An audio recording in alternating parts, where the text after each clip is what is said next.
ng DCJO, ang Spirit FM, CMN, Baler, Aurora. CMN Live Nationwide. Ray Fernando, magandang araw sa iyo.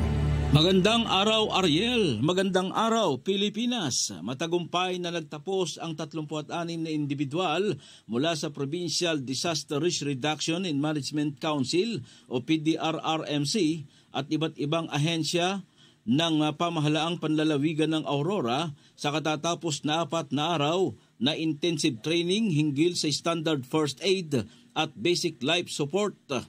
Isinagawa ang naturang pagsasanay sa bagong gusali ng PDRRMO sa Barangay Suklayin, Baler, Aurora mula Agosto 5 hanggang Agosto 8, 2025. Ang programa ay bahagi ng inisyatibo ng pamahalaang panlalawigan sa pamumuno ni Governor Reynante Tolentino na layuning gawing mas ligtas at mas handa ang bawat komunidad sa lalawigan.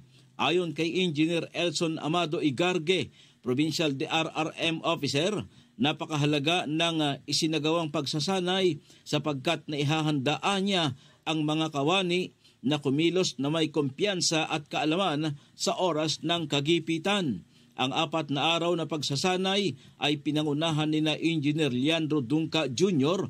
at 11 eksperto at sertipikadong trainers mula sa PDRRMO.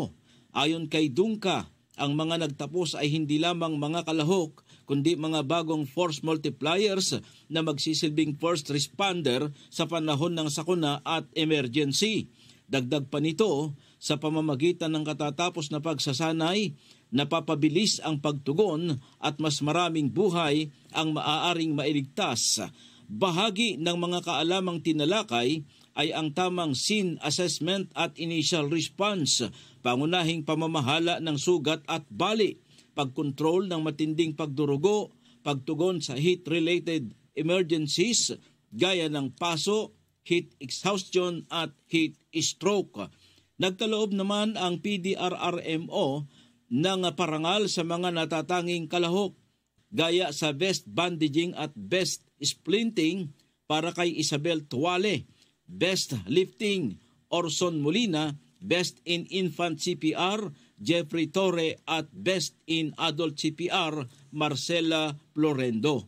Ang mga nagtapos ay tumanggap ng opisyal na sertipikasyon. Mula dito sa DCJO, Spirit FM, CMN Baler, Aurora, ako si Ray Fernando nag-uulat live para sa CMN Pilipinas. CMN Live Nationwide. Maraming salamat, Ray Fernando, mula po sa impila ng DCJO, ang Spirit FM, CMN Baler, Aurora.